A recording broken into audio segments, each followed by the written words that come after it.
सकते हैं। जैसे कि आप जानते हैं हमारी बॉडी को चलाने के लिए फ्यूल की जरूरत होती है। हमारी बॉडी बहुत सारे सेल से बनी होती है। सेल हमारी बॉडी का सबसे छोटा यूनिट होता है, स्मॉलर यूनिट होता है। बहुत सारे सेल्स से हमारी ये टिश्यूज बनते हैं, बहुत सारे टिश्यूज से हमारी बॉडी के ऑर्गन्स बनते हैं, जैसे लिवर, हार्ट, किडनी और बहुत सारे ऑर्गन से हमारी बॉडी के ऑर्गन सिस्टम बनते हैं और इन ऑर्गन सिस्टम से हमारी पूरी बॉडी बनती है। इट मीन्स कि हमारी पूरी बॉडी जो है एक सेल के ऊपर टिकी होती है। एक सेल एक स्मॉलर यूनिट है जिसके ऊपर हमारी पूरी बॉडी टिकी हुई है। तो बहुत जरूरी है अपनी बॉडी को हेल्दी रखने के लिए कि हम अपनी बॉडी के सेल्स को हेल्दी रखें। हमारी बॉडी के सेल्स एंड टिश्यूज को हेल्दी रखने के लिए 47 न्यूट्रिशन की जरूरत होती है। लेकिन जो हम डाइट लेते हैं 47 न्यूट्रिशन मीन्स एक बैलेंस डाइट, एक वो बैलेंस डाइट जिसमें 47 न्यूट्रिशन होने चाहिए, हमें एक ऐसी डाइट लेनी चाहिए। लेकिन अनफॉर्चुनेटली जो हम खाना खाते हैं उस खाने में हमें 20 से 25 न्यूट्रिशन ही मिल पाते हैं। और जो लोग बहुत ज्यादा हेल्थ कॉन्शियस होते हैं उन्हें 25 से 30 न्यूट्रिशन मिल जाते हैं। तो ये जो न्यूट्रिशनल डेफिशिएंसी हमारी बॉडी में होती है, ये न्यूट्रिशनल डेफिशिएंसी धीरे धीरे हमारी बॉडी में बहुत सारे लाइफस्टाइल डिजीजेस को क्रिएट कर देती है, जैसे कि high blood pressure, diabetes, arthritis की प्रॉब्लम, कैंसर की प्रॉब्लम। ये सारी लाइफस्टाइल डिजीजेस होती हैं जो हमारी डाइट में न्यूट्रिएंट्स की कमी के होने के कारण ये धीरे धीरे हमारे लाइफ में होने लगती है। तो इन सबसे हमको दूर करने के लिए हम हेल्थ सप्लीमेंट के थ्रू इन डेफिशिएंसी को हम कम कर सकते हैं, इन न्यूट्रिएंट्स को हम सप्लीमेंट कर सकते हैं। आज मैं और सब प्रॉब्लम्स के बारे में नहीं बताऊंगी। आज का जो मेरा टॉपिक है सिर्फ हार्ट हेल्थ है, कि हम अपने हार्ट को कैसे हेल्दी बनाकर रख सकते हैं। हार्ट हमारी बॉडी का एक इम्पॉर्टेंट ऑर्गन है। हार्ट का जो मेजर काम होता है वो होता है हमारी पूरी बॉडी में ऑक्सीजन एंड न्यूट्रिएंट को सप्लाई करना ब्लड के थ्रू। हार्ट का मेन काम है ऑक्सीजन एंड न्यूट्रिएंट को सप्लाई करना, जिससे हमारी बॉडी के और सभी ऑर्गन जो है काम कर सके।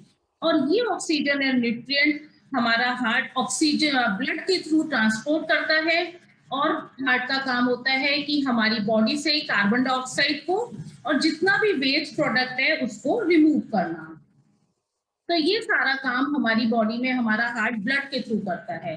और ये ब्लड हमारा आर्टरीज एंड वीन्स से सर्कुलेट होके जाता है। आर्टरीज और वीन्स से सर्कुलेट होके हमारे बॉडी के ऑर्गन्स को न्यूट्रिएंट एंड ऑक्सीजन सप्लाई करता है। मीन्स इसका मतलब क्या हुआ कि हमारी बॉडी के ब्लड के सर्कुलेशन होने का प्रोसेस हेल्दी होना बहुत जरूरी है, कि हमारी बॉडी अच्छी तरह से चलती रहे, बिल्कुल हेल्दी बॉडी रहे। तो इसके लिए बहुत जरूरी है कि हमारी बॉडी का सर्कुलेशन सिस्टम हेल्दी हो। तो हमारी बॉडी के सर्कुलेशन में क्या क्या इन्वॉल्व होता है? हमारा दिल, हमारा ब्लड, हमारी आर्टरीज, हमारी वीन्स और हमारी बॉडी के वेसल्स।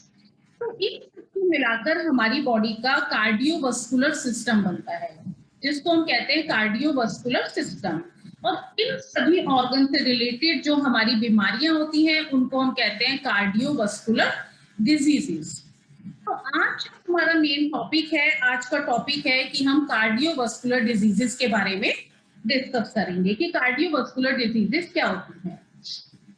जैसे कि आप जानते हैं, आप जब रात में सोते हैं आपकी पूरी बॉडी रेस्ट करती है, आपका सॉरी आपका माइंड रेस्ट करता है, आंखें रेस्ट करती हैं, बॉडी के मसल्स रेस्ट करते हैं। लेकिन हमारा दिल वो कभी भी रेस्ट नहीं करता। जब हम पैदा होते हैं, पैदा होने से लेकर मरते समय तक हमारा दिल जो है उसी तरह से काम करता रहता है, वो कभी भी थकता नहीं है और ना ही कभी भी रेस्ट लेता है। अगर हम चाहते हैं कि हमारे दिल की धड़कनें हमेशा ऐसी ही अच्छी तरह से चलती रहें, प्रॉपरली चलती रहें, तो इसके लिए बहुत ज्यादा जरूरी है कि हम अपने हार्ट की एक प्रॉपर केयर करें, हम अपनी हार्ट हेल्थ की तरफ जरूर ध्यान दें। WHO की अगर मैं आपको एक रिपोर्ट के मुताबिक बताऊं तो लगभग 18% लोग ऐसे हैं जिनकी जो डेथ का, वर्ल्ड के मैं बता रही हूँ, 18% लोग ऐसे हैं जिनकी मौत का कारण जो है वो कार्डियोवास्कुलर डिजीजेज होती हैं। और उसमें से भी 18% में से भी लगभग 85% लोग ऐसे हैं जो हार्ट अटैक के कारण मरते हैं, जिनके मरने का कारण जो है वो हार्ट अटैक होता है। और इंडिया में तो ये एक बहुत ही मेजर प्रॉब्लम है, क्योंकि इंडिया में सबसे ज्यादा जो मरने के केसेस होते हैं वो हार्ट डिजीजेस के कारण ही होते हैं। इवन WHO के अकॉर्डिंगली बहुत जल्द इंडिया जो है हार्ट डिजीज कैपिटल घोषित होने वाली है। मीन्स इंडिया में बहुत ज्यादा ऐसे पेशेंट्स हैं, ऐसे लोग हैं जो हार्ट डिजीजेस के कारण मर रहे हैं। लेकिन बेस्ट पार्ट ये है कि अगर हम अपनी डाइट को हेल्दी करते हैं, हम अपने लाइफस्टाइल को सुधारते हैं, हम अपनी डाइट में सभी न्यूट्रिशन को लेते हैं, तो 80% तक की हमारी हार्ट प्रॉब्लम्स ऐसी होती हैं जिनको हम क्योर कर सकते हैं और प्रिवेंट कर सकते हैं।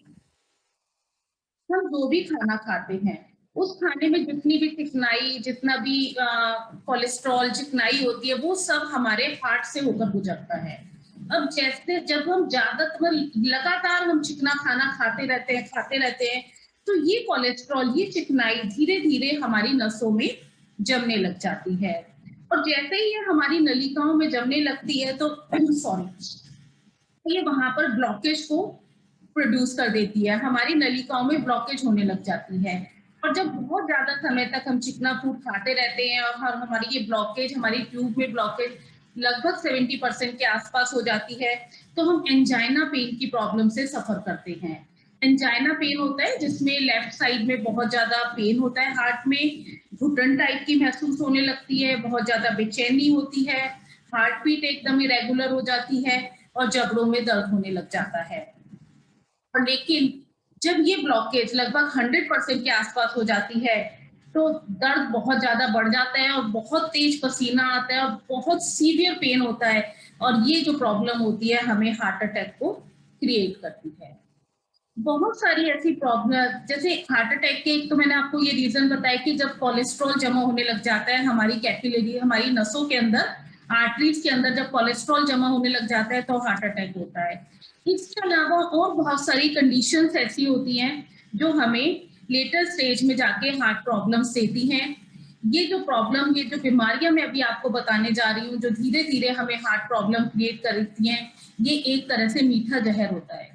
ये वो मीठा जहर है जो धीरे धीरे हमारे हार्ट को डैमेज करता जा रहा है, हमारी आर्टरीज और वेन्स को धीरे धीरे डैमेज कर रहा है। कौन कौन सी ये प्रॉब्लम होती है? इसमें सबसे बड़ी पहली प्रॉब्लम तो है स्मोकिंग। जो लोग स्मोकिंग बहुत ज्यादा करते हैं, स्मोकिंग करते हैं, उसमें तंबाकू होता है, तंबाकू में निकोटीन होता है। निकोटीन क्या करता है? हमारी नसों को स्टिफ कर देता है, हमारी जो हार्ट की नसें हैं उनको स्टिफ कर देता है। और जैसे ही नसें स्टिफ होती हैं तो वो आपस में एक दूसरे से चिपकने लग जाती हैं, और जैसे ही वो चिपकती हैं तो उनमें सर्कुलेशन की प्रॉब्लम आती है, ब्लड का सर्कुलेशन प्रॉपर नहीं हो पाता है, जो आगे जाके हमें हार्ट अटैक की प्रॉब्लम देता है, जिससे हार्ट अटैक होने की संभावनाएं बहुत ज्यादा बढ़ जाती हैं। तो इसीलिए स्मोकिंग वाले लोगों के लिए बहुत जरूरी है कि वो अपनी हार्ट हेल्थ का ध्यान रखें। इसके लिए हमें 3 सप्लीमेंट उन्हें सजेस्ट करने चाहिए: flax oil, coenzyme Q10 and L arginine. इन तीनों हेल्थ सप्लीमेंट के बारे में थोड़ा डिटेल में मैं अभी आपको बाद में बताऊंगी। लेकिन अगर जो लोग स्मोकिंग बहुत ज्यादा करते हैं, आपके फैमिली में ऐसे लोग हैं जो स्मोकिंग बहुत ज्यादा करते हैं, तो आप अपने पास ये तीनों सप्लीमेंट नोट कर लें, उनको रेगुलरली ये देना बहुत जरूरी है: flax oil, coenzyme Q10 and L arginine. Next problem होती है ओबेसिटी। अगर आप बहुत ज्यादा ओबेस हो गई हैं, तो जैसे ही ओबेस होते हैं तब हमारा जो फिजिकल वर्क है, फिजिकल एक्टिविटी जो है वो धीरे धीरे कम होने लग जाती है। जैसे ही हमारी फिजिकल एक्टिविटी कम होती है तो ये हमारे हार्ट पे बुरा प्रेशर डालती है, जिससे हमें हार्ट की प्रॉब्लम्स को क्रिएट करती है। तो ओबेस लोगों के लिए भी हार्ट डिजीजेज होने के बहुत ज्यादा चांसेस होते हैं। तीसरी प्रॉब्लम होती है डायबिटीज। जिन लोगों को डायबिटीज की प्रॉब्लम है, जिन लोगों का ब्लड शुगर लेवल बहुत ज्यादा हाई रहता है, उनका भी जो जितनी भी कार्डियोवास्कुलर डिजीजेस है, वो उनके के जो मेजर ऑर्गन्स है जो कार्डियोवास्कुलर डिजीजेस से रिलेटेड है, जैसे कि लिवर, किडनी, हार्ट, ये सब हमेशा, और आंखें उनकी मेन, ये सभी हाई रिस्क पर रहते हैं। ऐसा क्यों होता है? जो हमारा ब्लड जो है, मैंने आपको बताया हमारा हार्ट जो है ब्लड को पंप करता है हमारे बॉडी के और ऑर्गन्स में और पार्ट्स में, और ये ब्लड को पंप करता है आर्टरीज और वीन्स के थ्रू। ठीक है, आर्टरीज और वेन्स से के साथ ही और छोटी छोटी सी नलिकाएं लगी होती है जिनको हम कैपिलरीज बोलते हैं, जिनको वेसल्स बोला जाता है। इनके थ्रू भी ब्लड जब आर्टरीज और वेन्स से होकर जाता है तो कैपिलरीज से भी ब्लड जो है हमारा फ्लो करता है, गुजरता है। लेकिन जो लोग डायबिटिक होते हैं तो धीरे धीरे उनकी कैपिलरीज जो है वो डैमेज होने लग जाती हैं, डैमेज होने लग जाती हैं और बहुत ज्यादा वीक हो जाती हैं। तो जैसे ही वो वीक होती हैं और डैमेज होती हैं तो उनमें सर्कुलेशन की प्रॉब्लम आ सकती है। और सबसे ज्यादा जो बारीक कैपिलरीज होती है ना, वो हमारी आंखों में होती हैं और किडनी में होती हैं।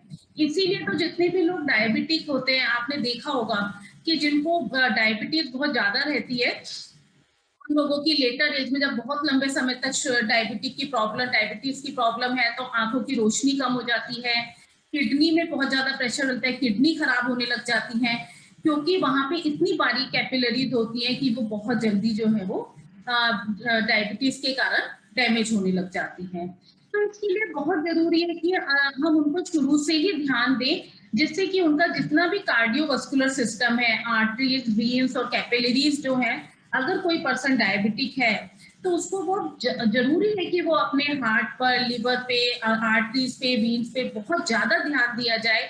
उनकी हेल्थ पर ध्यान देना बहुत ज्यादा जरूरी है कि जिससे डायबिटीज आगे जाके उनकी लाइफ पर कोई बुरा असर ना पड़े, उनकी लाइफ ना जाए, वो उनको लंबे समय तक प्रोटेक्ट करके रखे सप्लीमेंट्स। तो उनके लिए जो सप्लीमेंट्स आप दे सकते हैं, जो लोग डायबिटिक हैं उनके लिए आपको फ्लैक्स ऑयल देना है रेगुलरली, कोएंजाइम Q10 रेगुलरली देना है और krill ऑयल रेगुलरली देना है। और डिटेल में मैं इसके बारे में आपको बाद में बताऊंगी। नेक्स्ट जो प्रॉब्लम होती है, जो बहुत कॉमन प्रॉब्लम है, घर घर में ये प्रॉब्लम है कि हाई ब्लड प्रेशर की प्रॉब्लम। ज्यादातर घर में देखेंगे शायद ही कोई घर ऐसा होगा जिसमें कोई ऐसा बंदा ना हो जिसको हाई ब्लड प्रेशर की प्रॉब्लम हो। हाई ब्लड प्रेशर से मतलब क्या है? जैसे मैंने आपको बताया था कि हमारा हार्ट ब्लड को पंप करता है हमारी आर्टरीज एंड वीन्स के थ्रू हमारी बॉडी के और ऑर्गन्स में, जैसे कि हमारी बॉडी के और ऑर्गन अपना काम सही से कर सकें। प्रेशर की प्रॉब्लम होती है तो इसका मतलब क्या है कि हमारे हार्ट को उस ब्लड को पंप करने के लिए प्रेशर बहुत ज्यादा लगाना पड़ रहा है। मीन्स हार्ट तो जब ब्लड को पंप कर रहा है तो उसको उस ब्लड को बहुत ज्यादा प्रेशर के साथ वो उस ब्लड को पंप कर रहा है। तो जैसे ही हमारा हार्ट बहुत ज्यादा प्रेशर के साथ ब्लड को पंप करता है तो धीरे धीरे, क्योंकि हमारे हार्ट पे बर्डन पड़ता है, तो हमारा हार्ट जो है वो वीक होने लग जाता है। ब्लड शुगर, ब्लड प्रेशर जो है, हाई ब्लड प्रेशर एक हमारे हार्ट के लिए एक मीठे जहर का काम करता है, जो धीरे धीरे हम एक मीठा जहर जो है अपने हार्ट को देते जा रहे हैं और आगे जाके प्रॉब्लम्स ऐसी आ जाती है कि सारी चीजें हमारे कंट्रोल के बाहर हो जाती हैं। तो हाई ब्लड प्रेशर के केस में भी बहुत ध्यान रखना बहुत जरूरी होता है हार्ट का। कैसे, जैसे मैं आपको बताती हूँ कैसे ये हमारे लिए नुकसानदायक होता है। जब जैसे हमारा हार्ट उस ब्लड को पंप करने में बहुत ज्यादा प्रेशर लगाता है, प्रेशर के साथ पंप करता है, तो हमारी आर्टरीज जो है वो एकदम स्टिफ होने लग जाती हैं। और जैसे ही आर्टरीज स्टिफ होती हैं, आर्टरीज की फ्लेक्सिबिलिटी कम होती है, उनकी वॉल थिक हो जाती है, तो उसमें क्या है कि हमारे हार्ट अटैक के चांसेस बढ़ जाते हैं। इस प्रॉब्लम को बोलते हैं आर्थरोस्क्लेरोसिस, जिसमें आर्टरीज की वॉल्स जो है वो थिकन हो जाती हैं, आर्टरीज के आसपास की मसल्स जो है बहुत थिक हो जाती हैं। और जब हमारा हार्ट बहुत ज्यादा प्रेशर के साथ पंप करता है ब्लड को, तो हमारे हार्ट चैम्बर्स की जो वॉल्स हैं वो भी थिक हो जाती हैं।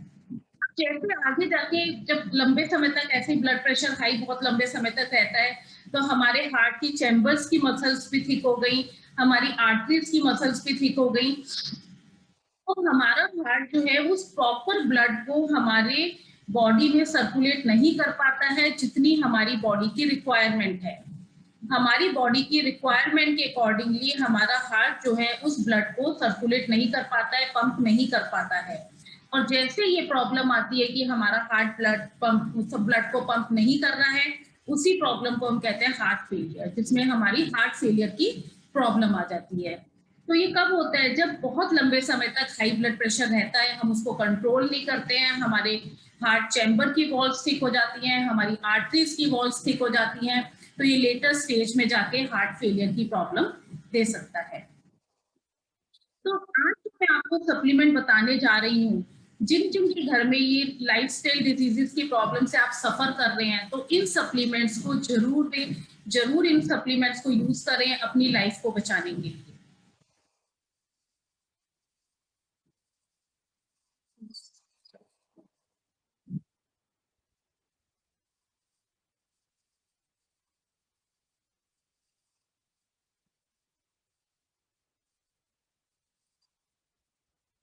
फ्लेक्स ऑयल, फ्लेक्स ऑयल के अंदर omega 6 and omega 3 fatty acids होते हैं। ये हमारी बॉडी में, हमारे हार्ट में, हमारी आर्टरीज में बैड कोलेस्ट्रॉल को कम करते हैं, ब्लड में बैड कोलेस्ट्रॉल को कम करके गुड कोलेस्ट्रॉल को इंक्रीज करते हैं।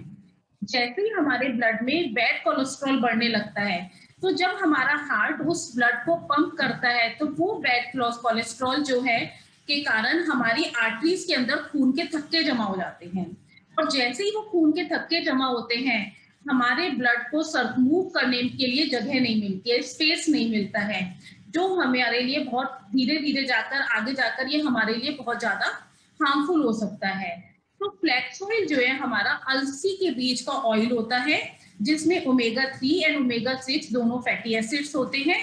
ये omega 3 and omega 6 fatty acids हमारे बैड कोलेस्ट्रॉल को कम करने में मदद करते हैं, जिससे खून के थक्के कम होने लग जाते हैं, और ये हमारे गुड कोलेस्ट्रॉल को बढ़ाने में मदद करता है फ्लैक्सीड ऑयल। तो जिन लोगों को भी कहते हैं ना हाई कोलेस्ट्रॉल है, इट मीन्स क्या है कि उनका जो गुड कोलेस्ट्रॉल है, एचडीएल कोलेस्ट्रॉल, वो कम है, और बैड कोलेस्ट्रॉल जो खून के थक्के जमा कर रहा है वो बहुत ज्यादा है। तो फ्लैक्स ऑयल लेने से क्या होगा? बैड कोलेस्ट्रॉल, एलडीएल कोलेस्ट्रॉल जो है वो कम होता है, और गुड कोलेस्ट्रॉल, एचडीएल कोलेस्ट्रॉल जो है वो बढ़ने लग जाता है। तो हमारी आर्टरीज में किसी भी तरह की जो ब्लॉकेज होती है, वो जो है फ्लैक्स ऑयल लेने से कम होने लग जाती है। और ये जो मैंने बताया था, आर्टरीज स्टिफ हो जाती हैं, जैसे जो लोग तंबाकू वगैरह स्मोकिंग बहुत ज्यादा करते हैं, उनकी आर्टरीज स्टिफ हो जाती हैं, तो ये आर्टरीज को, इसकी इलास्टिसिटी को इंक्रीज करने में भी मदद करता है, आर्टरीज को फ्लेक्सिबल बनाने में मदद करता है, जिससे आर्टरीज में कहीं भी किसी भी तरह का डिपोजिशन नहीं होता है, किसी भी तरह का कोलेस्ट्रॉल, खून के थक्के जमा नहीं होते हैं। और ये फ्लैक्सीड ऑयल जो है, अलसी के बीजों का ये तेल जो है, ये विटामिन ई में बहुत ज्यादा रिच होता है। तो विटामिन ई में रिच होने के कारण यह हमारी स्किन के लिए, हमारे नाखूनों के लिए और बालों की ग्रोथ के लिए बहुत अच्छा होता है। बालों में एक शाइन लेकर आता है, स्किन पे ग्लो लेकर आता है। और ये फ्लैक्सीड ऑयल जो है हमारे ब्लड प्रेशर को रेगुलेट करने में भी मदद करता है, क्योंकि ये मैग्नीशियम एंड पोटेशियम में बहुत ज्यादा रिच होता है, जो हमारे ब्लड प्रेशर को रेगुलेट करने में मदद करते हैं। इसके साथ साथ इसमें विटामिन बी भी बहुत होता है, कॉपर है, प्रोटीन है, जिंक है। जिंक होने के कारण जिन लोगों को आर्थराइटिस की, ऑस्टियोपोरोसिस की प्रॉब्लम है, उनके लिए बहुत हेल्पफुल होता है ये आर्थराइटिस एंड ऑस्टियोपोरोसिस की प्रॉब्लम के लिए। ये जो लोग डायबिटिक पेशेंट हैं, उनके लिए भी बहुत अच्छा होता है फ्लैक्स ऑयल लेना। ये ब्लड में शुगर लेवल को स्टेबलाइज करने में मदद करता है। जितने भी डायबिटिक लोग होते हैं, जब वो खाना खाते हैं, तो खाना खाने के बाद उनके ब्लड में शुगर लेवल एकदम इंक्रीज हो जाता है। तो अगर आप खाना खाने के बाद, हर मील के बाद एक फ्लैक्स ऑयल का कैप्सूल ले लें, तो ये ब्लड शुगर लेवल को रेगुलेट करने में, स्टेबल करने में मदद करता है।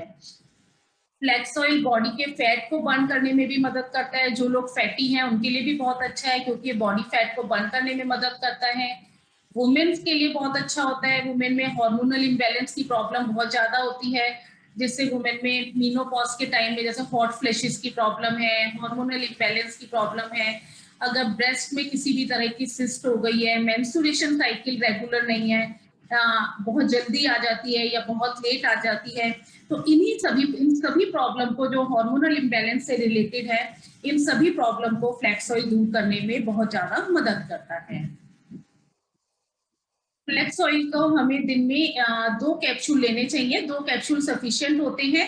एक सुबह, एक दोपहर में ले सकते हैं, या आप एक सुबह एक शाम ले सकते हैं। लेकिन जो लोग डायबिटिक हैं सॉरी, उन्हें दिन में 3 कैप्सूल लेने चाहिए, एक सुबह, एक दोपहर, एक शाम। और जिन लोगों का कोलेस्ट्रॉल भी बढ़ा हुआ है तो उनको भी दिन में 3 कैप्सूल लेना चाहिए, एक सुबह, एक दोपहर, एक शाम। फ्लैक्स ऑयल की बॉटल में हमारे 90 कैप्सूल्स आते हैं। इसका मार्केट प्राइस 635 रुपीज है और डिस्ट्रीब्यूटर प्राइस इसका 540 है। तो ये मैंने जो फ्लैक्स ऑयल के कैप्सूल बताए, इनका मेन काम क्या है?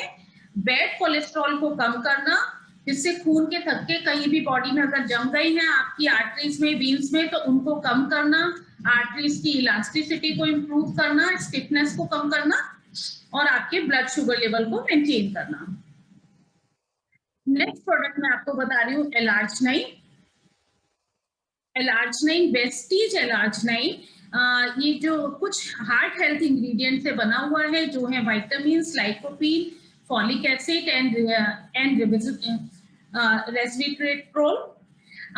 इसमें अगर मैं folic acid, vitamin B6 and B12 की बात करूं तो ये तीनों इंग्रेडिएंट हमारे बैड कोलेस्ट्रॉल को कम करने में मदद करते हैं।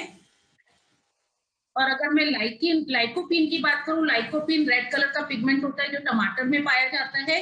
ये लाइकोपीन क्या करता है? ये फिर दोबारा से बैड कोलेस्ट्रॉल को आर्टरीज में जमा नहीं होने देता है।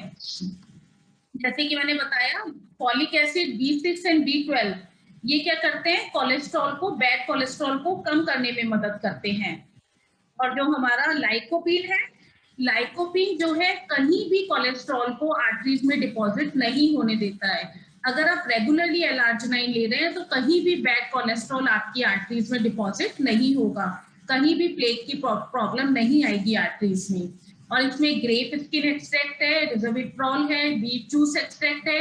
ये तीनों ही जो है एंटीऑक्सीडेंट में बहुत ज्यादा रिच होते हैं, पावरफुल एंटीऑक्सीडेंट्स हैं, जो ओवरऑल हमारे कार्डियोवास्कुलर सिस्टम को हेल्दी बनाने में मदद करते हैं।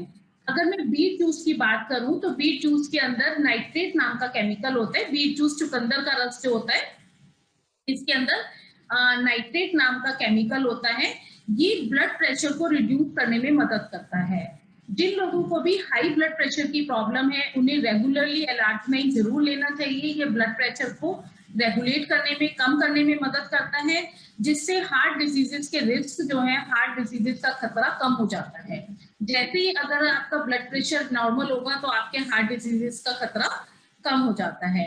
इसमें विटामिन K2 भी है, जो हमारी बोन्स में कैल्शियम, बोन से कैल्शियम लॉस नहीं होने देता है। जैसे जैसे हमारी एज बढ़ती जाती है, हमारी बोन से कैल्शियम लॉस होने लग जाता है, जिससे ऑस्टियोपोरोसिस की प्रॉब्लम आती है। तो विटामिन K2 क्या करता है? बोन्स में कैल्शियम को लॉस नहीं होने देता है बोन से। और सबसे बड़ी बात है, बोन से लॉस नहीं होने देता और आर्टरीज में कहीं भी डिपॉजिट नहीं होने देता, क्योंकि आर्टरीज में अगर कैल्शियम डिपॉजिट होता है तो ये हार्मफुल होता है। तो ये आर्टरीज में कैल्शियम को डिपॉजिट नहीं होने देता और बोन से कैल्शियम को लॉस नहीं होने देता है। दूसरा, इसमें विटामिन D3 है, जो हमारी बॉडी में कैल्शियम के एब्जॉर्प्शन में मदद करता है। विटामिन D3 हमारे कार्डियोवास्कुलर फंक्शन में भी बहुत ज्यादा हेल्प करता है। जितने भी हमारे हार्ट, ब्लड एंड वेसल से रिलेटेड प्रॉब्लम्स हैं, उसमें विटामिन D3 का बहुत बड़ा रोल होता है, जो उनको हेल्दी बनाने में मदद करता है। ये तो मैंने आपको एलार्जिनाइन के जो सारे मैंने आपको इंग्रेडिएंट्स बताए थे, जो इसके अंदर 5 हेल्दी इंग्रेडिएंट्स हैं। ये पांचों ही इंग्रेडिएंट का जो मेन काम है वो है आपके ब्लड कोलेस्ट्रॉल को रेगुलेट करना और ब्लड प्रेशर को रेगुलेट करना।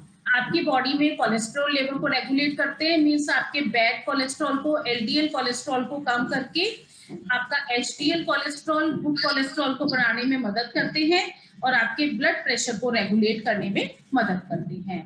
मीन्स आपके हार्ट को ये एज होने से बचाते हैं, आपको कार्डियोवास्कुलर एजिंग से बचाते हैं, आपको हर समय फिट रखने में मदद करते हैं, ये सेक्सुअल फंक्शनिंग को भी इम्प्रूव करते हैं, किसी भी तरह का एंटी एजिंग प्रॉब्लम जो होती है आपकी बॉडी में उसको दूर करने में मदद करते हैं, आपके ब्लड में शुगर लेवल को मेंटेन करने में मदद करते हैं, बॉडी की इम्यूनिटी को भी बूस्ट करने में मदद करते हैं। लेना कैसे होता है? जिन लोगों को हार्ट से रिलेटेड कोई प्रॉब्लम हो चुकी है या नसों से रिलेटेड कोई प्रॉब्लम है तो उनको एक सैशे डेली लेना होता है। ग्लास में 1 गिलास पानी लें, 200 ml पानी लेंगे ग्लास में, उसमें एक सैशे को स्टर करेंगे और उसको आप ले सकते हैं। नाश्ता करने से 20 मिनट पहले लें, इसका 20 मिनट आधा घंटा पहले लें नाश्ते से। एक सैशे, इसके अंदर एक पैकेट में 15 सैशे आते हैं। इसका मार्केट प्राइस जो है 1515 रुपए है और डिस्ट्रीब्यूटर प्राइस 1320 रुपए है। और जिन लोगों को कोई प्रॉब्लम नहीं है, तो उन्हें अगर ब्लड प्रेशर ज्यादा है, अगर हार्ट से रिलेटेड कोई प्रॉब्लम हो चुकी है तो आपको एक सैशे रोज लेना है। लेकिन अगर ब्लड प्रेशर ज्यादा है तो आप ऑल्टरनेट डेज पे लेंगे, एक दिन छोड़ के एक दिन आप एक सैशे लेंगे। और जिन लोगों को डायबिटीज की प्रॉब्लम है उनको एलार्जिनाइन नहीं लेना है, उनके लिए एलार्जिनाइन रिकमेंडेड नहीं है। बाकी सब लोगों को जो कि प्रोटेक्शन के लिए ले रहे हैं उनको हफ्ते में 3 बार लेना है, ऑल्टरनेट डेज पे एक एलार्जिनाइन। नेक्स्ट प्रोडक्ट है हमारा कोएंजाइम Q10। कोएंजाइम Q10 एक ऑयल सॉल्युबल विटामिन की तरह होता है। इसको हम CoQ10 भी बोलते हैं और ये हमारे सेल्स में एनर्जी को जनरेट करने का काम करता है। हमारी बॉडी के सभी सेल्स के अंदर माइटोकॉन्ड्रिया होता है और उस माइटोकॉन्ड्रिया में हमारा CoQ10 होता है। माइटोकॉन्ड्रिया का काम क्या होता है? हमारे सेल्स में एनर्जी को क्रिएट करना। जैसे आप जो खाना खाते हैं, वो खाना जो है ब्लड, उस खाने में का जो एंड प्रोडक्ट होता है वो ग्लूकोज होता है। आपने खाना खाया, जितना भी कार्बोहाइड्रेट आपने डाइट में लिया, वो आपकी बॉडी में जाके ग्लूकोज में, आपके ब्लड में जाके ग्लूकोज में कन्वर्ट हो जाता है और ये ग्लूकोज आपके बॉडी के सेल्स एब्जॉर्ब कर लेते हैं। और जब आपकी बॉडी के सेल्स ग्लूकोज को एब्जॉर्ब करते हैं तो ग्लूकोज को एब्जॉर्ब करने का मतलब क्या है? एब्जॉर्ब करने का मतलब ये है कि उससे एनर्जी निकले, एनर्जी जो है आपकी बॉडी से, जिससे आपकी बॉडी काम करे। आप देखते हैं ना, जब आप खाना नहीं खाते तो आप कितने लेथार्जिक हो जाते हैं, आपका कुछ भी काम करने का मन नहीं करता। क्यों नहीं करता? क्योंकि आपकी बॉडी में ग्लूकोज नहीं गया। ग्लूकोज नहीं गया तो आपकी बॉडी में एनर्जी प्रोड्यूस नहीं हो रही है। तो जो ब्लड में ग्लूकोज, आपका खाना खाने के बाद जो ग्लूकोज ब्लड में बना, ये ग्लूकोज जो है आपके सेल्स अब्सॉर्ब करते हैं और जैसे ये ग्लूकोज आपके सेल्स में जाता है, आपकी सेल्स का जो माइटोकॉन्ड्रिया है, माइटोकॉन्ड्रिया के अंदर CoQ10 होता है। सेल्स का माइटोकॉन्ड्रिया इस CoQ10 की हेल्प से उस एनर्जी, उसको जो आपने ग्लूकोज लिया, उस ग्लूकोज को एनर्जी में कन्वर्ट करता है। मींस अगर ये CoQ10 आपकी बॉडी में नहीं होगा तो ग्लूकोज तो सेल में जा रहा है, लेकिन वो ग्लूकोज आपका एनर्जी में कन्वर्ट नहीं होगा। मींस वो ग्लूकोज कहाँ गया? वो ग्लूकोज आपकी बॉडी में फैट के रूप में डिपॉजिट हो जाएगा। जितना आपके में CoQ10 है उतना तो आपका एनर्जी में कन्वर्ट हो जाएगा और जैसे ही CoQ10 आपकी बॉडी में, CoQ10 का लेवल कम होने लगेगा तो वो ग्लूकोज एनर्जी में कन्वर्ट नहीं होगा, बॉडी के फैट में कन्वर्ट होने लग जाता है। ऐसा क्यों होता है?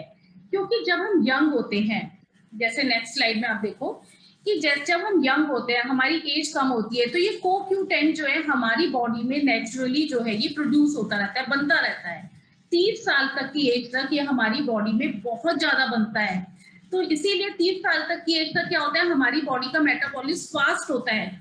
आपने जो भी खाया, जितना भी खाया, सब मेटाबोलाइज हो जाता है और वो एनर्जी में कन्वर्ट हो जाता है। लेकिन 30 साल की एज के बाद धीरे धीरे धीरे CoQ10 का लेवल जो है हमारे सेल्स में कम होने लग जाता है और जैसे ही इसका लेवल हमारे सेल्स में कम, एज के साथ साथ कम होने लगता है और जैसे ही कम होगा तो हमारा मेटाबॉलिज्म प्रोसेस स्लो होने लग जाता है। मीन्स हम जो भी खाना खा रहे हैं, जो भी ग्लूकोज जा रहा है, वो हमारी बॉडी में एनर्जी को प्रोड्यूस नहीं कर पा रहा है, वो बल्कि उसको फैट में कन्वर्ट कर रहा है। इसीलिए तो ऐसा होता है, जो बच्चे आप देखेंगे, आप अपना ही अगर अपनी एज को रिवाइंड करके देखें, जो लोग 35 साल या 40 साल से ऊपर के हो चुके हैं, कि 25 साल की एज में जब थे तो आप कितने एनर्जेटिक थे, कितनी जल्दी किसी भी काम को करते थे।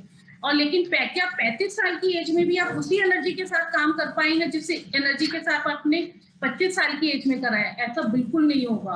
क्योंकि 35 साल की एज में CoQ10 जो है हमारी बॉडी में कम होने लग जाता है। 30 साल के बाद ये प्रोसेस हो जाता है कि CoQ10 लेवल हमारी बॉडी में, हमारे सेल्स में कम होने लगता है। खत्म नहीं होता, कभी भी खत्म नहीं होगा, लेकिन कम होने लग, इसका प्रोडक्शन जो है वो कम होने लग जाता है। तो गुड थिंग ये है कि CoQ10 को हम अपने फूड में सप्लीमेंट कर सकते हैं।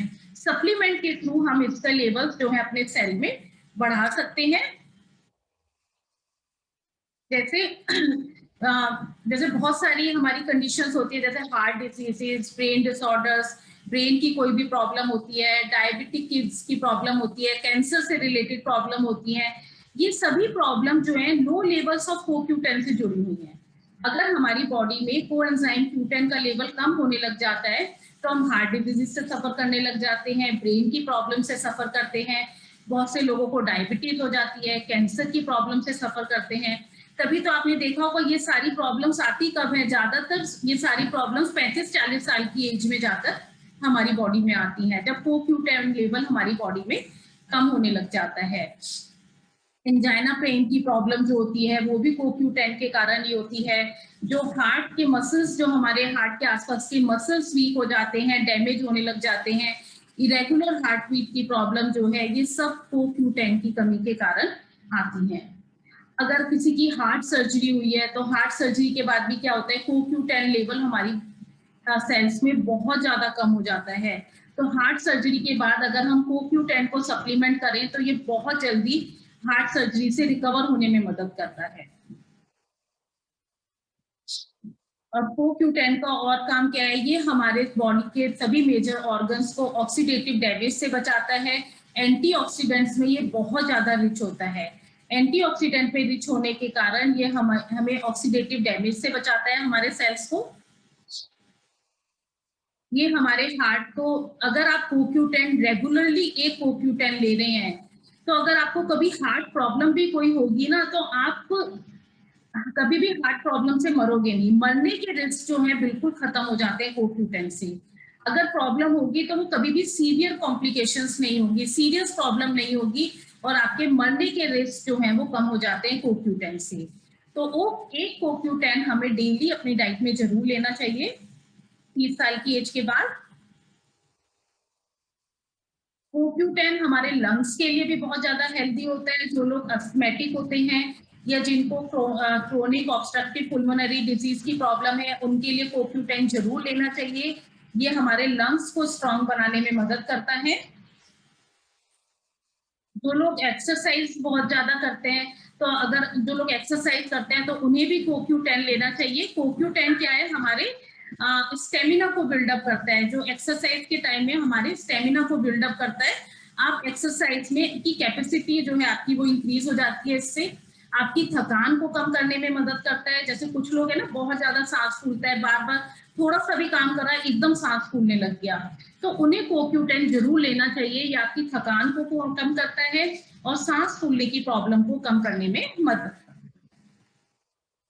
जिन लोगों को माइग्रेन की प्रॉब्लम है उनके लिए CoQ10 रामबाण की तरह काम करता है, उन्हें जरूर लेना चाहिए। जिन लोगों को माइग्रेन की प्रॉब्लम है, बार बार हेडेक की प्रॉब्लम होती है, तो एक CoQ10 डेली जरूर लेना चाहिए। CoQ10 जो है हमारी आर्टरीज में कहीं भी प्लेक का बिल्डअप नहीं होने देता है। प्लेक बिल्डअप का मतलब है आर्टरीज में जो कोलेस्ट्रॉल जमा होने लग जाता है। अगर आप रेगुलरली एक कोएंजाइम Q10 ले रहे हैं तो आपकी आर्टरीज में कहीं भी कोलेस्ट्रॉल जमा नहीं होगा। आपकी में आर्टरीज जो है फ्लेक्सिबल रहेंगी, उसमें हार्डनिंग की प्रॉब्लम नहीं आएगी। इरेगुलर हार्ट बीट की प्रॉब्लम से आप बच जाएंगे, हार्ट की मसल्स स्ट्रॉन्ग रहेंगी इससे। CoQ10 का जो मार्केट प्राइस है वो 1050 है, और आपको जो जिस प्राइस पे मिलेगा डिस्ट्रीब्यूटर प्राइस इसका 900 है। इसका आपको एक कैप्सूल डेली लेना होता है, एक कैप्सूल सफिशिएंट होता है। लेकिन किसी को अगर हार्ट से रिलेटेड कोई प्रॉब्लम हो चुकी है, अटैक पड़ चुका है या एंजाइना पेन हो चुका है, तो उन्हें दिन में 2 टैबलेट लेनी है, एक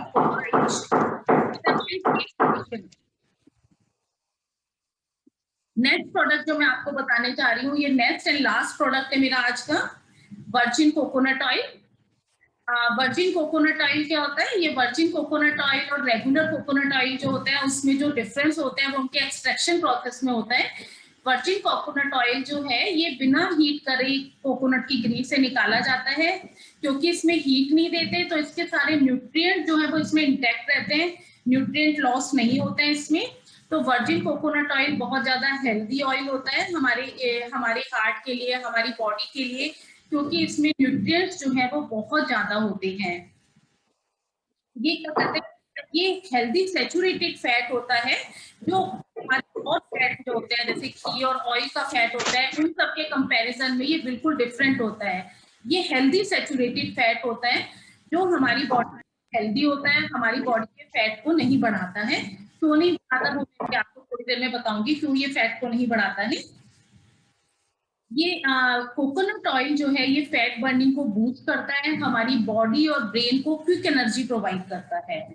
जो लोग वेट लॉस के लिए प्लान कर रहे हैं, जिन लोगों का मेटाबॉलिज्म बहुत ज्यादा स्लो है, तो उन्हें कोकोनट ऑयल के कैप्सूल जरूर लेने चाहिए। जो लोग हैवी हैं, अगर दिन में 3 कोकोनट ऑयल के कैप्सूल लें, एक सुबह, एक दोपहर, एक शाम, अपने लंच के साथ, ब्रेकफास्ट के साथ और डिनर के साथ, तो ये आपके फैट बर्निंग प्रोसेस को बूस्ट करता है, आपके मेटाबॉलिज्म को बूस्ट करने में बहुत ज्यादा मदद करता है। इसको लेने का तरीका थोड़ा डिफरेंट होता है। इसको हम खाने के साथ लेते हैं। जैसे जब आप नाश्ता कर रहे हैं ना, तो नाश्ते के साथ ही बीच में ले लोगे आप, थोड़े से पानी के साथ। और क्यों नाश्ते के साथ लेते हैं वो मैं भी आपको नेक्स्ट स्लाइड में बताऊंगी। नाश्ते के साथ बीच में ले लिया, फिर जब दिन में खाना खा रहे हैं उसी खाने के साथ एक कैप्सूल ले लेंगे, और डिनर में भी साथ के साथ आप एक कोकोनट ऑयल का कैप्सूल ले लेंगे। वेट लॉस में बहुत ज्यादा हेल्प करेगा, वेट लॉस में और मेटाबॉलिज्म को बूस्ट करने में। वो कैसे?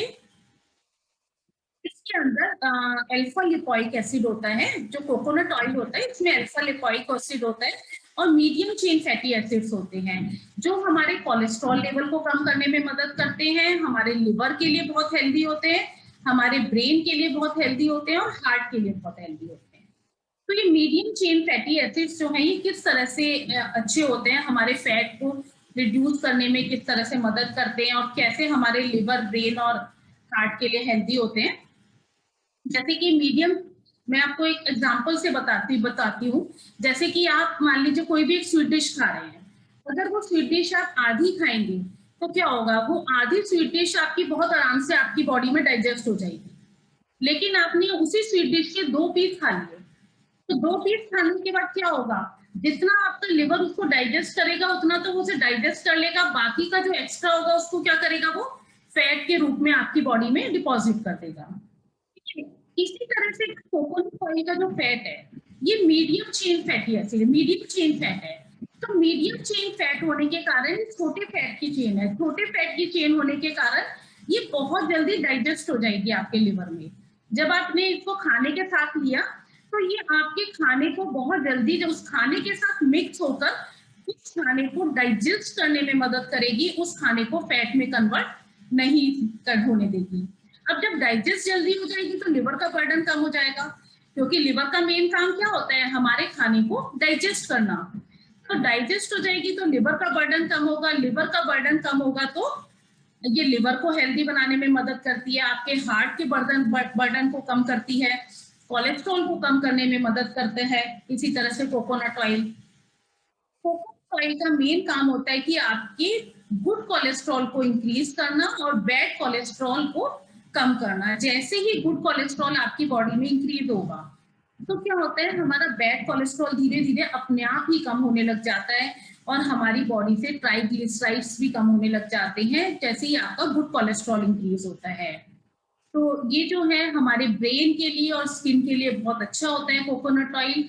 ये हम को डायरेक्ट एनर्जी प्रोवाइड करने में मदद करता है, स्किन के लिए अच्छा होता है। जिन लोगों को जॉइंट पेन की प्रॉब्लम होती है उनके लिए बहुत अच्छा होता है coconut oil. Coconut oil vitamin E में बहुत ज्यादा रिच होता है, इसमें साथ में लॉरिक एसिड भी होता है। Lauric acid and vitamin E का कॉम्बिनेशन जो है हमारे बालों के लिए और स्किन के को हेल्दी बनाने में मदद करता है। जिन लोगों को ड्राई और फ्लैकी स्किन की प्रॉब्लम है उनके लिए बहुत अच्छा होता है। इसमें एंटीऑक्सीडेंट प्रॉपर्टीज भी होती हैं जो बॉडी के टॉक्सिन्स को निकालने में मदद करती है, प्लस एंटी माइक्रोबियल प्रॉपर्टीज भी होती हैं, कहीं भी बॉडी में इंफेक्शन को नहीं फैलने देता है। मैंने आपको कोकोनट ऑयल के बेनिफिट बताए। कोकोनट ऑयल के आपको 2 कैप्सूल डेली लेने चाहिए, 2, या जो लोग वेट लॉस करना, जो लोग हार्ट हेल्थ के लिए ले रहे हैं उन्हें 2 कैप्सूल डेली लेने हैं, एक सुबह एक शाम या एक सुबह एक दोपहर में। और जो लोग वेट लॉस के लिए प्लान कर रहे हैं उन्हें दिन में 3 कैप्सूल डेली लेनी चाहिए, एक सुबह, दोपहर और शाम खाने के साथ। जो भी खाना खा रहे हैं उस खाने के साथ बीच में कोकोनट ऑयल का कैप्सूल लें, और कम पानी के साथ लें, ज्यादा पानी नहीं लेना। आधा कप पानी के साथ ही ये कैप्सूल लें, क्योंकि ज्यादा पानी हमें खाने के साथ बीच में नहीं लेना चाहिए, जो लोग वेट लॉस के लिए प्लान कर रहे हैं